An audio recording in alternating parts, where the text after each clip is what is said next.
Hello, hello, beautiful people, mi gente bella. Welcome to another edition of Santana Says, where we talk about everything from roadblocks to relationships, everything in between, and the overall journey of life. I am excited as always to bring you another show, and this is officially the first solo episode of the year, of the new year. I am so excited.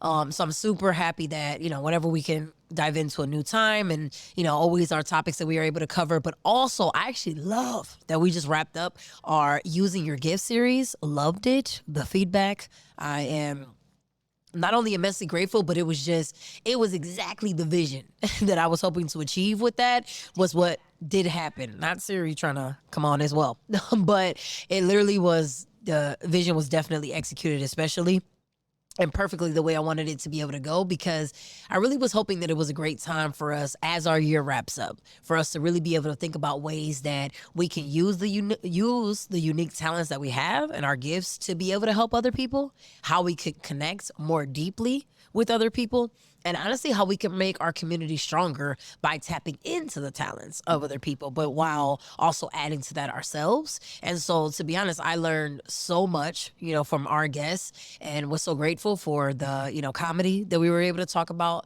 spoken word, and really how we can actually develop a more intimate relationship with nature as well. And so I'm just incredibly grateful for that, and just, cannot thank those guests enough. And I just hope that you all gained as much from it as I did, and that, we can continue to have more conversations about that. But with it being a new year, I also just want to be able to say, first and foremost, Happy New Year. The fact that we even made it to a new year, the fact that we are able to still be here, taking whatever on. And here's the thing, right? So there are different attitudes that we sometimes take into a new year. Some of us are like, yes, this is my time. Like, I'm going to accomplish all the things I didn't.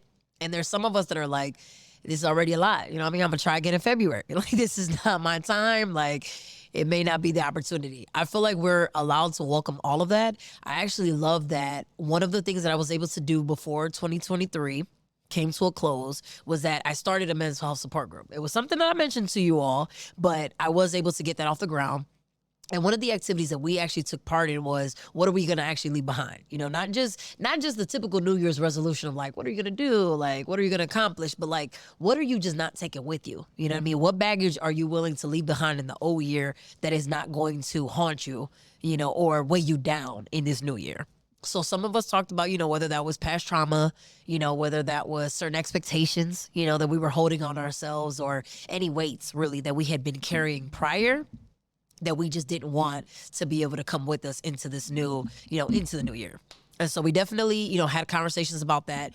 But also now that I am about to meet with them again, I also am going to be able to talk to them about things that they do want to start. And so I just think it's such a great time to be able to think about that, is that, one, it's just an accomplishment to be able to make it into a new year. It always is. And I feel like we should always celebrate the fact that we're able to come to any new beginning. I also love when springtime comes around, and that's like a second beginning that we're able to like take part in, and how much, speaking of nature, that just like plants are able to blossom in a new season and a new opportunity, we have that opportunity as well. We get to do it now with the beginning of a new calendar year, but whenever there's a new season in our lives, we're able to also celebrate that new beginning as well, and the new things that we're able to do and take from the experiences we had, whether those were positive or negative. If 2023 was full of negative experiences for you, I do not want you to feel like that was a loss whatsoever. It obviously means that you now have more experience than you ever did before, and at least you already had those experiences. You don't necessarily need to take them with you into this new season of your life.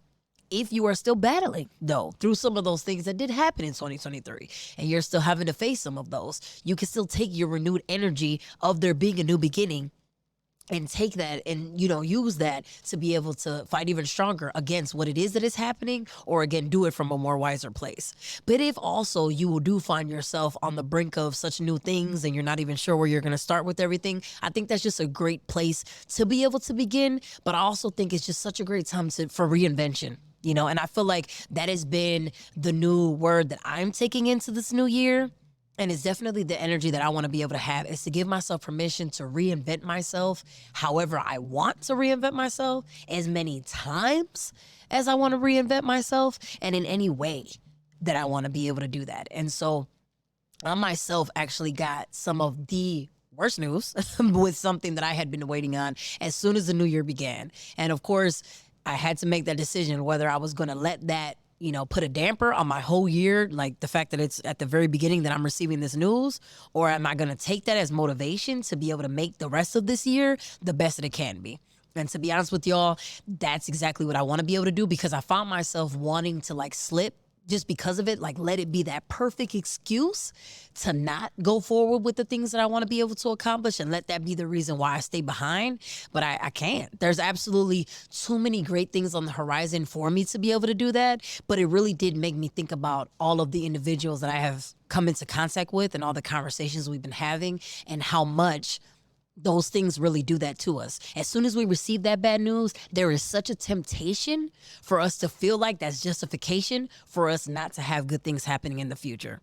As soon as we have that, it almost, equals that domino effect, and it equals that cascade, and it becomes easy for us to think that that is why, good things are either not going to happen or why they're not meant to happen. And as always, I want to be the reminder that no, it's not. Like, unfortunately, our lives are going to be full of positive moments and sometimes negative ones, but they do not have to be the end all be all for us, and they don't have to equal permanent places in our lives. They just simply are representations of different events that are taking place for us.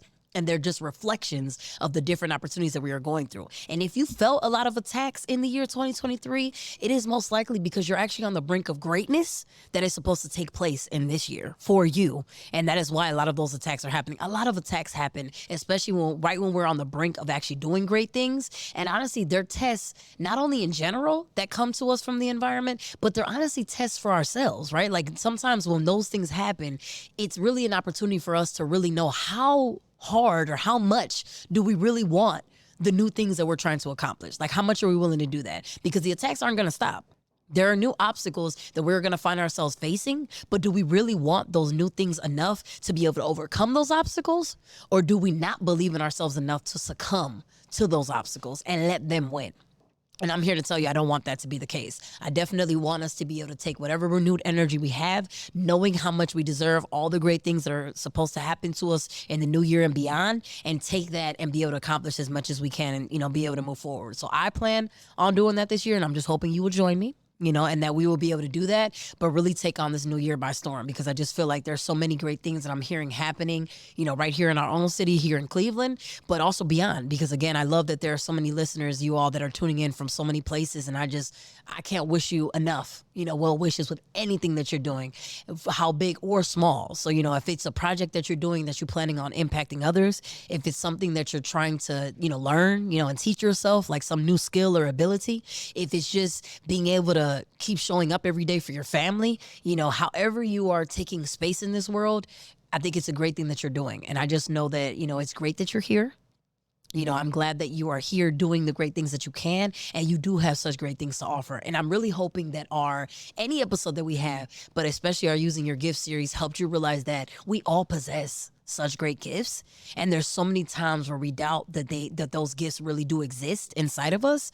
And there are many times where others have helped us to doubt those gifts that we really do truly do have.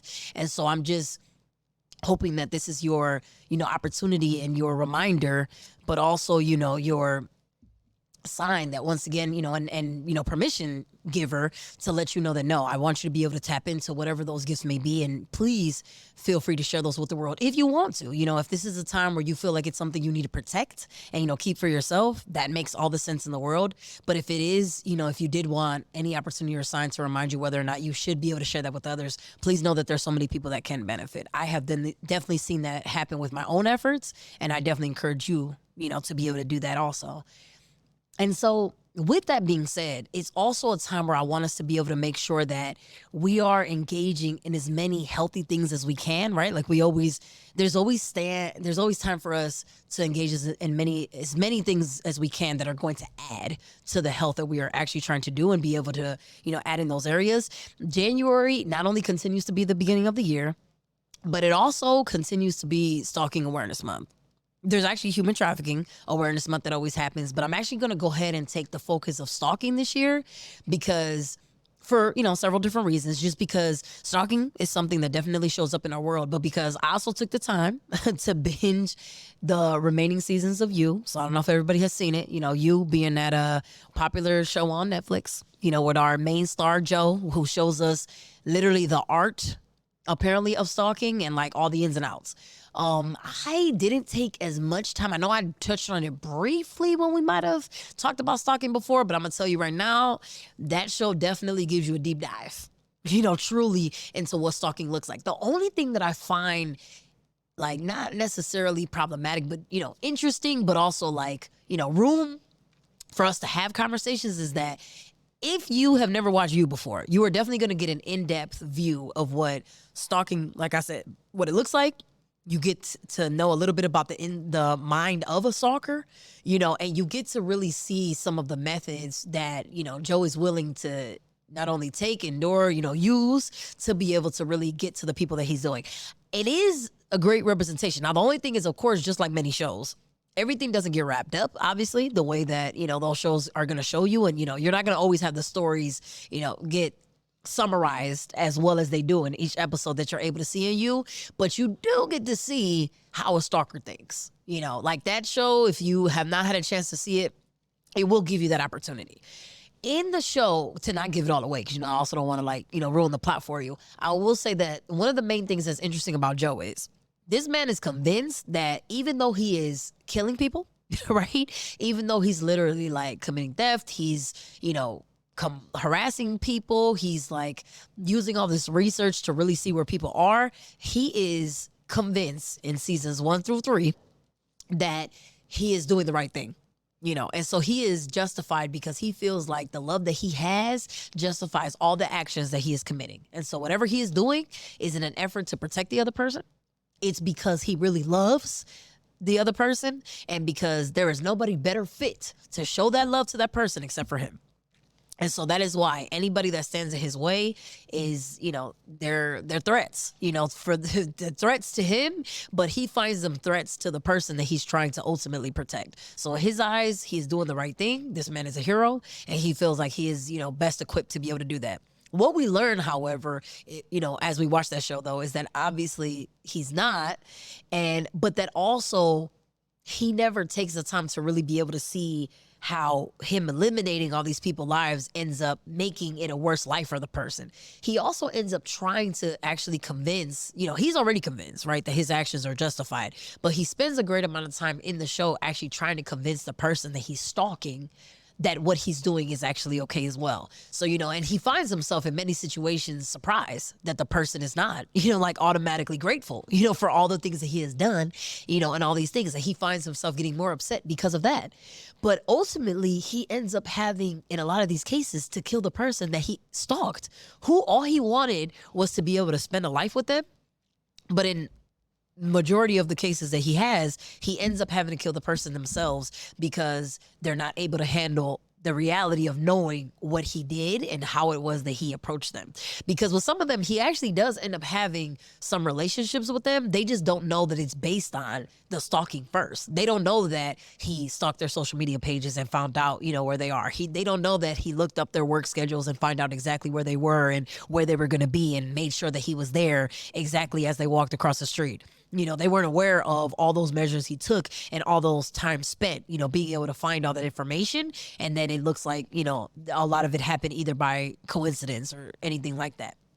That's not something that's made, known to them. But when it does get revealed to them, it of course shows that. And the thing is, that's the part that I do appreciate and I'm grateful for, is that those are the lengths that a lot of stalkers will take. And I feel like there's that fine line that I want to make sure we continue to challenge as a regular basis in our society, that fine line between being flattered by the attention we get and knowing when we are being stalked by someone, and not allowing ourselves to not be able to decipher between those two things. Because honestly, not only are they two very different things, but one thing is much more dangerous than the other. Right. And so I feel like there's many opportunities where we had in our lives where, because we have not been taught what healthy relationships look like, we have mistaken stalking for flattery, or like flattering attention at the end of the day. And like, this is how a person shows affection towards another person, is by stalking them. It's by blowing their phone up.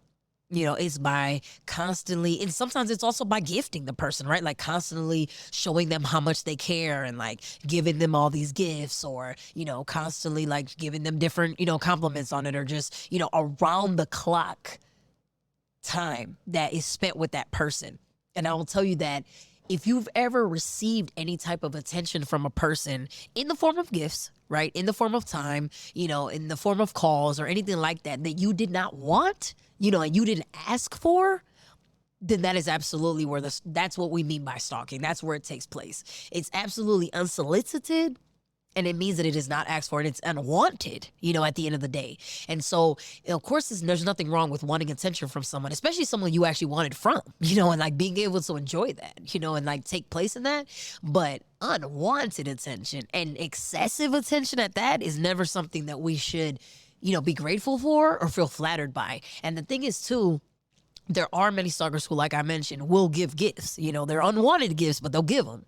And so some people, in an effort to feel like guilty because they're receiving those gifts and all of that, actually feel like they do owe this person something, or they feel bad for like don't wanting to hurt that person's feelings. Like, well, I don't want to, reject this person, or I don't want them to feel worse. The other thing is, too, we've seen a lot happen in our society where there are some people that have no problem, telling a person that they're not interested, like that's not their issue, and being able to reject them. But what we have found is there are people who do not handle that rejection well at all, and they'll make it known. And those people are harmful. And so they will either threaten the other person because of the rejection. They will actually inflict harm on the person because they're mad that they received rejection, or they will do something to individuals that person cares about. And Joe in the show You did that. Like, he did not mind causing harm or ending the life of people that were related or close to the people that he wanted to get close to. Because at the end of the day, he wanted to be the closest person to them. So if you were in the way, he was going to make sure he found a way to be able to eliminate you and, again, not allow you to be competition.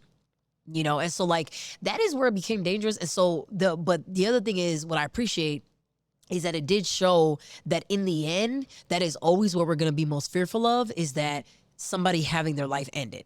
And when it comes to stalking, a significant number, more like 76% of those who have been stalked, and unfortunately they go on to be murdered, and a lot of them. And so you'll see a lot of this take place in stalking cases, and that's why we don't want to ever take that lightly. And if you're ever in a situation where that is happening to you, this is what we mean by not only will we want you to be able to recognize those signs, but absolutely tell someone. Don't feel like you have to fight that by yourself. And because unfortunately, a person can cause harm to you, and you might not be fully aware of how to be able to fight that on your own if you don't have the proper resources to be able to handle that. And to be honest, if you're in a situation where you feel like maybe if I just let them know enough, right? Like maybe I can help them to understand it and provide enough awareness. I'm also here to tell you that there are some people that are not willing to accept your explanation. Right. And so you may have all the best intentions in the world. Like, well, I just think if I could just let that person down gently, and maybe help them understand. Yeah, but no, I would. But the thing is, some people are just not willing to accept that information. So it's not that you're not being clear, and it's not that you're not being direct. It's just that you are saying it to an audience that is not willing to receive your message, and doesn't want to, quite frankly. So in some cases are either not willing to, don't have the capacity to, or don't have the desire. And so as a result, they're not going to be able to hear the message that you're communicating to them, because all they want to hear is that they can get what they want. And if what they want is you, they're not going to stop at any length until that's what they have. So I would never want you to feel like you have to take that on by yourself. I also think what I want to be clear on is that if you come into contact with a person like that, you don't want to set yourself up to where you are in a place alone with that person. That's actually what they want, is to be able to have you in a vulnerable place where you do not have protections, right? Where you do not have other people that you can turn to, and so that they then have complete power and control over you. And so with everything that we're always going to mention, we want to make sure that we don't forget that that's what this is rooted in, is the power and control that a person has. Joe's power was wrapped up in that cage. That was the ultimate power that man had. And so whenever he felt himself losing power and control over a person, if we were called in the show, he would immediately put them in that cage. He would make sure that he locked them up, that he would put them in there, and that they would not be able to escape. And that is where we saw it. And that's where it was painted like the most clear picture of him wanting to exert power and control over the person, that is where it showed up the most, was with that cage. But the thing is, there's so many other people in our world who also are stalkers, who are, person that harass other people, and they don't have cages, that they use. They'll use people's houses, and they'll lock people up there. They'll use the threats of people, they will force people they will either show up at people's jobs, on a constant regular basis, or they're the reason why people are not able to have a jobs, because they'll set it up to where that person either doesn't want to have that job, or they will stalk them so much and show up so often that they get let go from their job. Because honestly, it looks like at this point, your liability, you're too distracted. And honestly, employers aren't going to trust people where they constantly have people showing up in that way, and they're not able to dedicate their full attention to a job because they constantly have somebody showing up for them. And the thing is, it doesn't come across to anyone else. They're not going to immediately know whether that's unwanted or not. They just know that there's somebody that constantly shows up for you and to speak to you, and you're not necessarily doing enough to stop it. And so that's why I just, with everything happening in the world, I would never want that to be the situation for anyone. And I feel like that's why I appreciate so much when we do have awareness months around that, and why we got to continue to have them. So I think you gives us the perfect platform to be able to have more conversations about that. But it also shows us how incredibly dangerous things can happen, because towards that fourth season, when Joe finally stops having that battles with himself, which was so like incredibly fascinating to me, he ends up getting to the place where he becomes even more dangerous than he was before. He was already dangerous when he was battling himself and feeling like he was justified in his actions and he really needed to be, the hero that saved the day.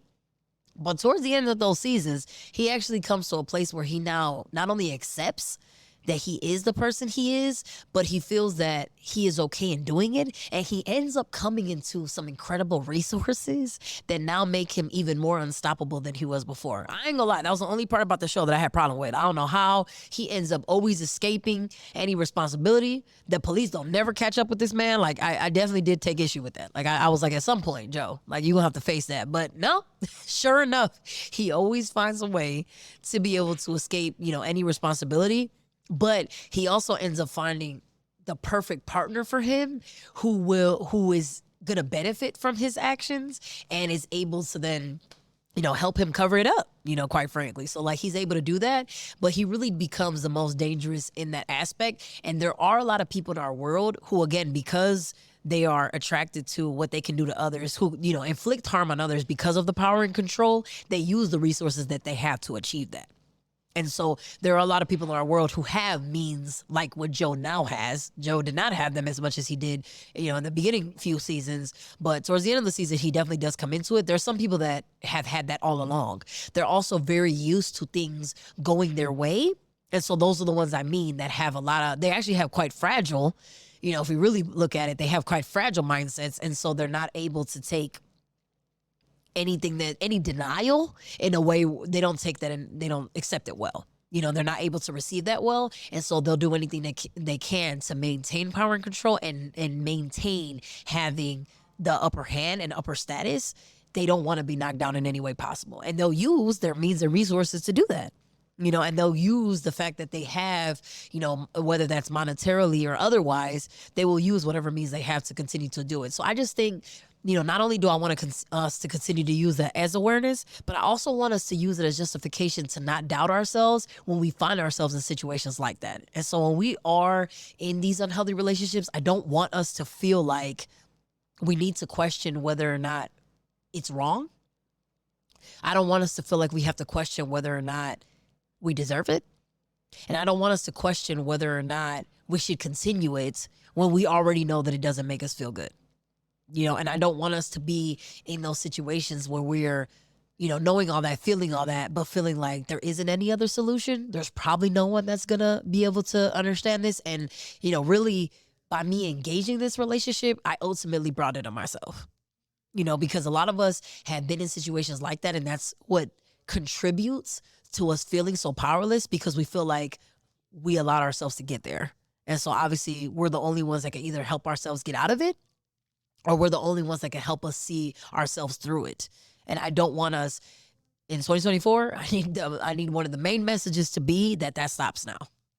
And you don't ever have to be in a situation like that, and you don't ever have to take any of that on by yourself, but you also don't need to be made to feel like you're at fault when you came into contact with a person that ultimately wanted to inflict any of this harm on you. So if you ever find yourself in any of those situations, I always want you to feel encouraged to absolutely reach out, gain whatever help you can. And if by hearing this, you feel like, this might be one of your first steps, I always want that to be a reminder for you that please do so. And if you might feel better talking to someone like myself because, I sparked enough thought, I would love to be a resource for you. If it's, contacting your local national hotline or, local hotline or national, there are always individuals that do help. I know in Cleveland, we have Journey, Center for Safety and Healing, that absolutely helps when it comes to stalking as well as domestic violence, because that's the other thing, they go hand in hand. And so like Joe did not mind being violent in that show, and that's unfortunately what happens in our world. A lot of the people who go to the lengths to stalk individuals have no problem hurting them, in whatever way they can. And so there are always resources absolutely available to you. I definitely want us to always be able to grow that conversation. And even if it's not helping you to you directly, but this reminds you of someone else who may be in a situation, please reach out for them, and please feel encouraged to be able to either help that person out or get help for them if that's all you can do. And knowing that, I don't also want you to blame yourself if you know somebody that's in that situation and you feel like you're not able to help them as much as you would like to.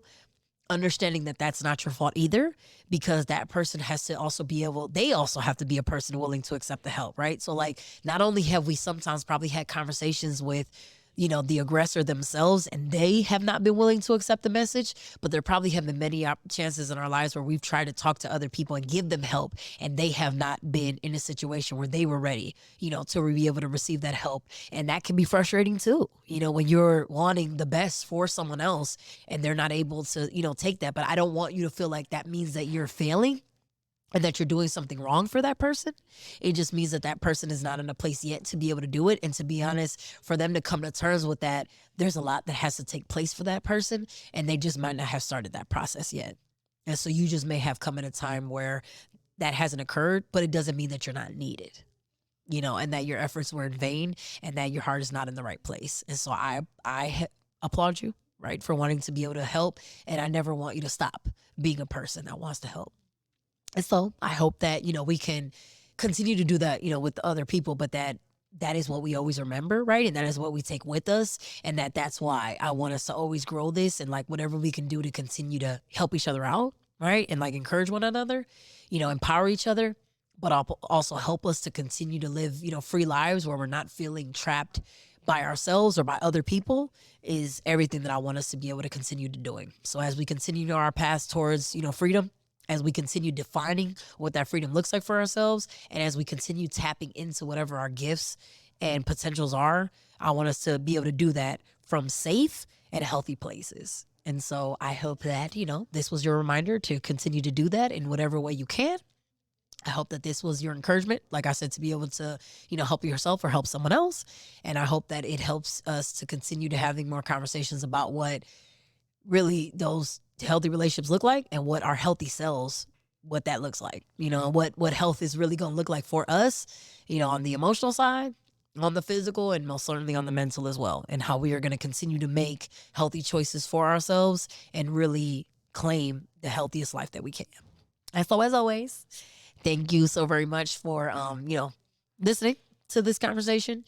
But also feel encouraged to reach out after having engaged with this conversation, and any feedback that you ever have, or any, comments that you would ever want to share, please know that I am more than open to receive them and would love to, be able to connect with you further. So if that's on Instagram, that means that you could find me at Santana Says with 1_. If it's via email, it's santanasayspodcast@gmail.com. And if it's on any other social platform, it's with either Melissa Santana, or, if it's on TikTok, it's with the handle that I also mentioned for Instagram. So whichever way, find me, reach out, but definitely always feel encouraged to tap in, and always feel encouraged and give yourself permission to reinvent yourself, love yourself, but live your best, honest, and free life. So thank you.